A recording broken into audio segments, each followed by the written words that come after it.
Hello guys, welcome to my channel cinema సంఘం. ఇప్పుడే Sundarakanda movie చూశాను. చాలా రోజుల తర్వాత నారా రోహిత్ గారు బ్రేక్ తీసుకుని ఈ మూవీతో వచ్చారు.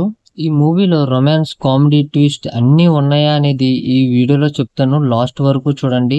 స్టోరీ లైన్ ఏంటంటే, నారా రోహిత్ ఎలియాస్ సిద్ధార్థ్ 30 ఏళ్ళు వచ్చిన పెళ్ళవదు. ఎందుకంటే తనకంటూ ఒక 5 క్వాలిటీస్ ఉన్న అమ్మాయినే పెళ్లి చేసుకోవాలని అనుకుంటాడు. కట్ చేస్తే 2 అమ్మాయిల్ని లవ్ చేస్తాడు. మరి ఆ 5 క్వాలిటీస్ ఉన్న అమ్మాయి దొరికిందా దొరకలేదా అనేది ఈ మూవీలో చూస్తాం. పాజిటివ్స్ అయితే నారా రోహిత్ గారు కంబ్యాక్ అయితే ఇచ్చారు. రామ్ కామ్ కింగ్ అయితే అనిపించుకున్నారు. ఇంకా సత్య అన్న కామెడీ అయితే మూవీకి చాలా ప్లస్ పాయింట్. మూవీ స్లోగా ఉంది అని అనిపించినప్పుడల్లా సత్య అన్న ఎంటర్ అయ్యి లాఫ్స్ తెప్పించి మూవీని లేపారు. ఇంకా ఇంటర్వెల్ కాడ వచ్చే ట్విస్ట్ అయితే బాగుంది. అన్ఎక్స్పెక్టెడ్ గా వచ్చింది, కానీ బాగుంది కూడా. ఇంకా మ్యూజిక్ అండ్ విజువల్స్ కూడా బాగున్నాయి. నెగటివ్స్ అయితే ఫస్ట్ హాఫ్ లో కొంచెం డ్రాగ్ అనిపిస్తుంది. ఎస్పెషల్లీ పెళ్లి చూపుల సీన్స్ అయితే కొంచెం కట్ చేసి ఉంటే బాగుంది అనిపించింది. ఇంకా సెకండ్ హాఫ్ లో ఎమోషనల్ సీన్స్ ట్రై చేశారు, కానీ అంతగా వర్కౌట్ అవ్వలేదు. ఇంకా కొన్ని సీన్స్ అయితే ప్రిడిక్టబుల్ గానే ఉన్నాయి. ఎలాగంటే, మన ఎగ్జామ్ రాసి పాస్ అయ్యి ఫ్రెండ్కి చెప్తే వాడు గ్యారంటీ మనల్ని పార్టీ అడుగుతాడు కదా, అలాగే కొన్ని సీన్స్ అలా ప్రిడిక్టబుల్ గా అనిపించాయి.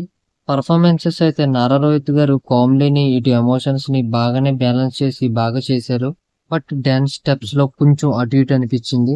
ఇంకా విర్టీ గారు కాలేజ్ గర్ల్ రోల్ లో బాగా క్యూట్ గా చేశారు. ఇంకా శ్రీదేవి గారు కూడా చాలా రోజుల తర్వాత వచ్చిన ఆవిడ గ్రేస్ మాటి ఎక్కడా తగ్గలేదు, బాగా చేశారు. ఇంకా సత్యాన గురించి అయితే చెప్పక్కర్లేదు, ఎప్పుడూ కుమ్మేస్తాడు కదా. ఇంకా మిగతా క్యారెక్టర్స్ కూడా వాళ్ళకి ఇచ్చిన రోల్స్ లో బాగానే పర్ఫామ్ చేశారు. టెక్నికల్ గా అయితే బీజిఎం సాలిడ్ గా బాగుంది, బట్ సాంగ్స్ అయితే అంతగా అనిపించలేదు. ఇంకా సినిమాటోగ్రఫీ బాగుంది, వైజాగ్ లుక్స్ గానీ ఇవి బాగున్నాయి, ఎడిటింగ్ కూడా బాగుంది. ఫైనల్ గా ఈ Sundarakanda comedy, romance, family drama అన్ని ఉన్నాయి. బట్ అన్ని మైండ్ బ్లోయింగ్ అనిపించవు గానీ పర్లేదు. ఫ్యామిలీతో క్యాజువల్ గా చూడాలి అనుకుంటే ఈ మూవీ పర్ఫెక్ట్. సత్యాన్న కామెడీ ఇంకా ఇంటర్వెల్ ట్విస్ట్ కోసం అయితే చూడొచ్చు. ఓవరాల్ గా ఈ మూవీకి నేను ఇస్తున్న గ్రేడ్ బి గ్రేడ్. సో మీరు సుందరకాండ మూవీ చూసారా? కామెంట్ లో చెప్పండి మీకు ఎలా అనిపించిందో. అండ్ నేను ఇంకా రివ్యూస్ చేయాలి, ఛానల్ ని నింపాలి, కాబట్టి మర్చిపోకుండా లైక్, షేర్, సబ్స్క్రైబ్ అయితే చేసేయండి. ఇంకా నెక్స్ట్ రివ్యూలో కలుద్దాం. Until then signing off Cinema సంఘం.